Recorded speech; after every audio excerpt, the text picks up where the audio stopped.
de novembro, eu entoei um total de 24.000 mantas. Foram 24.000 mantas entoadas, considerando as métricas deles, né? E eu dei 2 voltas no ciclo do mapa de todos os membros, de todas as árvores, né, da floresta, que são os buscadores do infinito. Então, cada membro, como uma árvore, a raiz dessa árvore foi regada com um adubo, assim, com um aditivo muito poderoso, muito especial. Tá? Assim, quando a gente tem situações de perigo, o que a gente faz? Nós ficamos alerta, nós intensificamos a nossa força, não é assim? Tá? Então, como nesses momentos os sábios e os devotos do Senhor Vishnu, eles se aproximam do Senhor Vishnu com muita força, com muita intensidade. E por compaixão, porque Vishnu, ele é uma ele é uma mãe amorosa. Ele tem o coração de uma mãe amorosa, de uma mãe permissiva, de uma mãe acessível, amorosa. Ele tem a cabeça dele é de um pai carinhoso, de um pai responsável, de um pai cuidador, né? E o coração de uma mãe amorosa. Então, os sábios são os seus filhinhos queridos. Então, é como se fosse assim, imagine uma família que você tem os irmãozinhos, você tem o irmãozinho mais velho, e aí você tem os filhinhos, os outros, que são os menorzinhos. Então, o mais velho vem e fala, olha, eu vou fazer isso para, né, cuidar do meu irmãozinho. Então, isso agrada imensamente o coração, né, da mãe ou do pai. Então, os sábios, eles são o equivalente desse irmãozinho mais velho, dessa irmãzinha mais velha que cuida das demais, que é uma cuidadora das demais. Então, os sábios, quando se aproximam de Vishnu nesse momento, eles se aproximam, a preocupação dos sábios não é com eles, porque eles sabem que eles estão abrigados aos pés de lótus do Senhor Supremo, então eles estão protegidos. Mas a preocupação dos sábios é com as irmãzinhas, as menorzinhas, as alminhas, que são totalmente aleatórias, desavisadas, desnorteadas, desprotegidas, num certo sentido, e inocentes dos perigos do karma, do Ugram Karma, que é o karma que produz sofrimentos, o coletivo. Então, nesses momentos, eles se aproximam do Senhor Vishnu com um sentimento de compaixão pela humanidade. E esse sentimento, ele é muito forte, ele é uma magia. Esse sentimento é um ingrediente poderoso de uma magia. Essa magia desperta o coração de Vishnu. E ele abre os olhos. Então, ele permanece, o Senhor Vishnu, ele permanece numa condição chamada Yoga Nidra, que é um estado de transe místico profundo e inconcebível no nosso coração. Ele permanece ali, próximo, mas ele, para que você tenha a sua liberdade de cometer os erros que você quer cometer, sem se sentir, vamos dizer assim, vigiada, sabe, controlada por alguém, ou que você tenha a sua liberdade de fazer o que você quer e, ao mesmo tempo, ele está ali acompanhando a entidade viva num estado chamado Yoga Nidra, que é semelhante a um sono, é parecido com um sonho, um sono. É como se ele estivesse em estado de stand-by adormecido. Ele fica ali, ele está presente, mas em stand-by. Ele não está olhando tudo que você faz. Pode ficar tranquila, viu? Ele é uma pessoa educada. Ele não vai ficar bisbilhotando a sua vida, não. Pode ficar tranquila. Quando tudo é feito pelos 3 modos da natureza material, que vão cuidar de você, todos os detalhes, é feito pelas energias dele. Quando você o invoca, Quando você consegue a força da magia para despertá-lo, aí ele abre os olhos para ouvir o que você deseja. Do contrário, ele permanece em estado de stand-by, em estado de yoga nidra, que é um sono, um transe místico muito profundo. E nesses momentos, os sábios,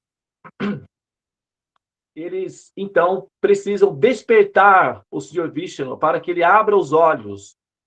E, ao abrir os olhos, emita a sua compaixão e a sua proteção para aquelas almas que são piedosas, para os piedosos.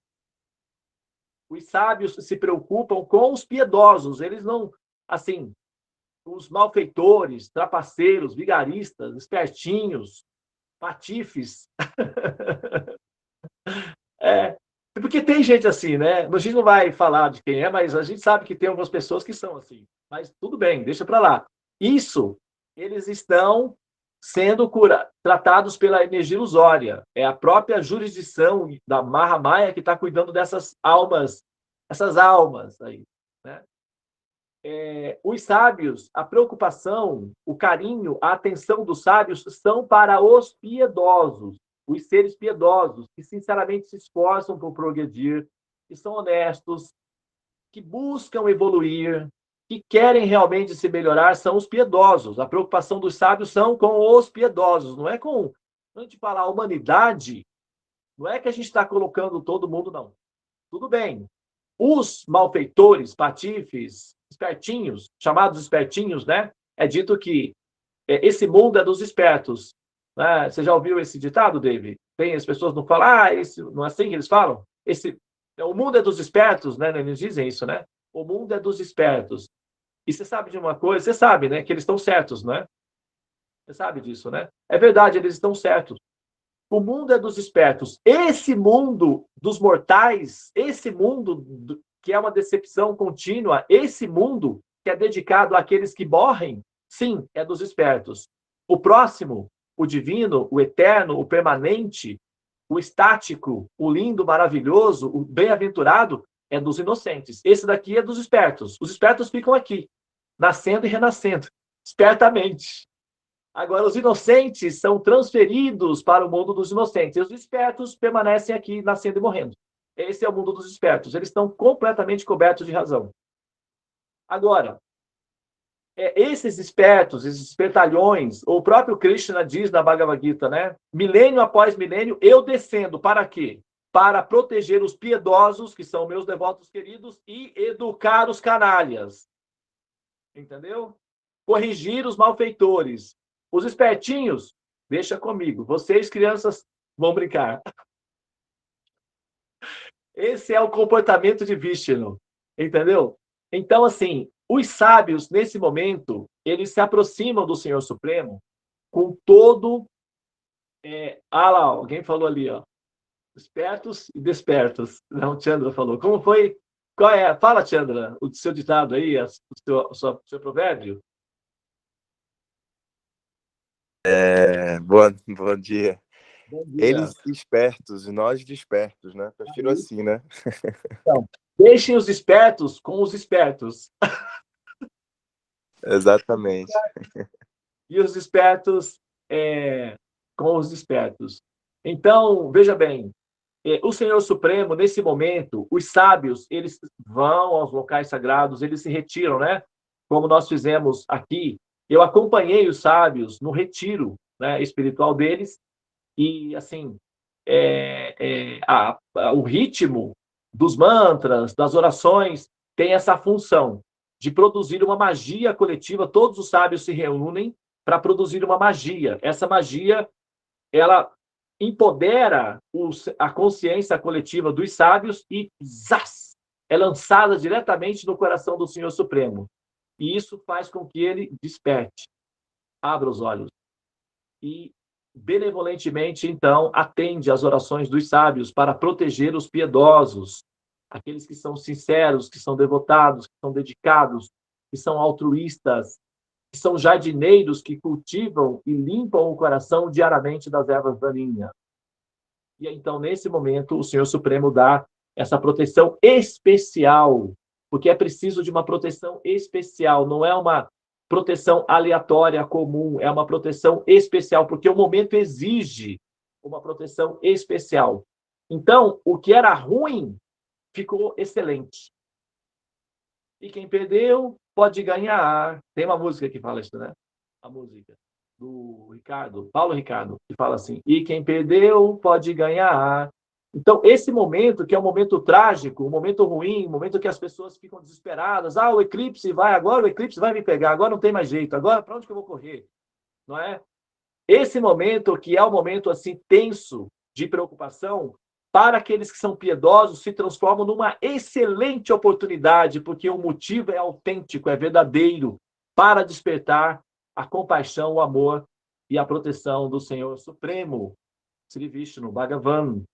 Então, os sábios aproveitam dessa necessidade, dessa urgência, para, assim, é como se fosse um atalhozinho, para conseguir, com muita força, trazer o Senhor Supremo desperto, ou seja, ativo perante eles, e com isso eles colocam todos aqueles que são piedosos diante do Senhor Supremo, e essas almas são beneficiadas com a liberação.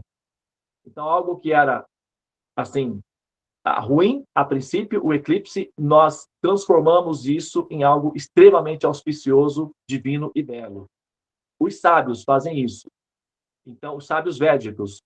Então, nós seguimos essa prescrição, né, essa receita, e acompanhamos o ritmo dos sábios, e nós concluímos, então, o ciclo junto com eles, a sala dos mantras, todos os membros participaram desse evento, tá, pessoal? Então, gostaria de dizer para vocês que foi maravilhoso, foi incrível, foi fantástico, toda a experiência, e também aqueles que estão um pouquinho aí, né, com os mapas em stand-by, agora a gente vai pegar com força total aí para concluir os tratamentos, dar sequência dos mapas que estão em abertos também, mas quero agradecer muito, a Devi e a Tulasi, que ancoraram aí esse processo todo durante essa minha semi-ausência, né? E se vê que a Torre dos Mantras, a Sala dos Mantras, está estabelecida, é algo que veio para ficar, o mundo vai ter que nos engolir, e, na verdade, depois que eles, né, nos experimentarem, eles podem até gostar também, porque nós gostamos, onde passa um boi, né, é dito, passa uma boiada.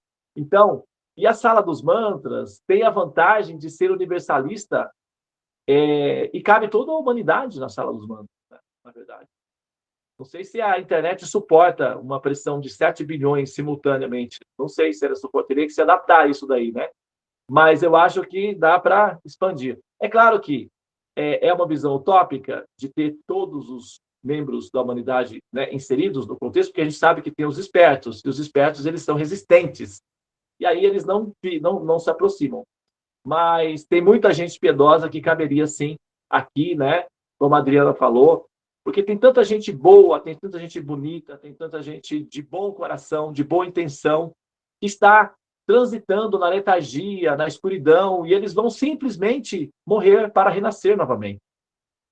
Quer dizer, assim, possivelmente, né, a chance é muito alta disso acontecer, de morrerem em ansiedade, com medo, na ignorância, e terem que renascer novamente nesse mundo, né, dos espertos. Esse mundo, para uma pessoa inocente, não é compatível. As pessoas inocentes sofrem aqui. Porque esse mundo é dos espertos. Os inocentes sofrem muito. Então, os inocentes, eles têm que ir para a direção onde vivem os inocentes e deixar os espertos aqui, se resolvendo entre eles.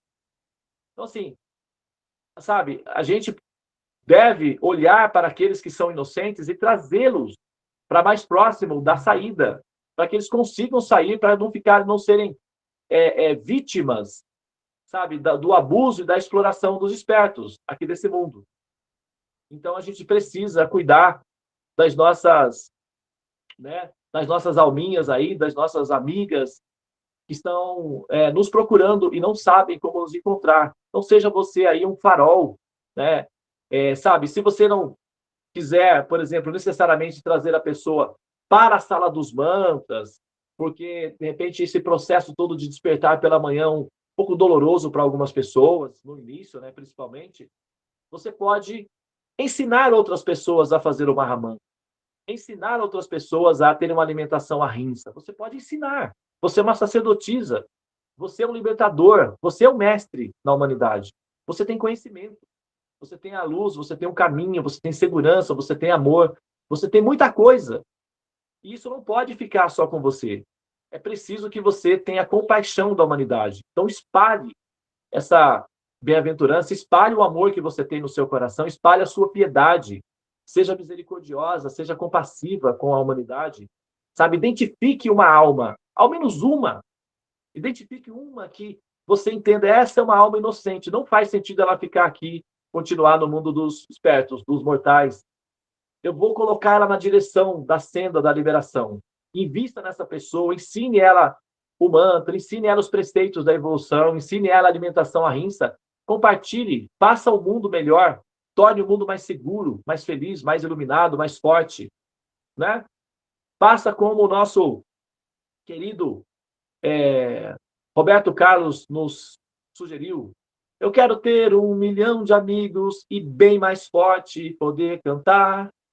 Sabe? Espalhe a sua felicidade. Isso aumenta em você. Essa é uma ciência que se aprende ensinando. Eu não dou conta de dar atenção a todo mundo. Evidentemente, eu consigo dar atenção àqueles que estão mais próximos de mim. Mas imagina que muitas pessoas precisam desse conhecimento, dessa sabedoria, dessa ternura, desse amor. Então, nós precisamos maternar a humanidade. E maternar a humanidade tem, em algum momento, precisa ter esse passo prático, pragmático. A gente não pode apenas permanecer aqui entre nós no nosso êxtase espiritual. Nós precisamos ceder isso, nós precisamos compartilhar isso com os demais. Tá, pessoal? Então, pense nisso no seu coração, identifique uma inocente, salve-a dos espertos. Liberte-a dos espertos, porque os espertos eles são exploradores, trapaceiros, malfeitores, desonestos, injustos, cruéis, malvados. E esse mundo é deles. Então, jamais resista ao impulso piedoso. Sabe? A semente foi lançada. Namastê. Hare Krishna. Namastê, Hare Krishna. Bom dia, gente. Bom dia. Obrigada, Tchau, tchau. Divanilda. Foi ótimo. Namastê.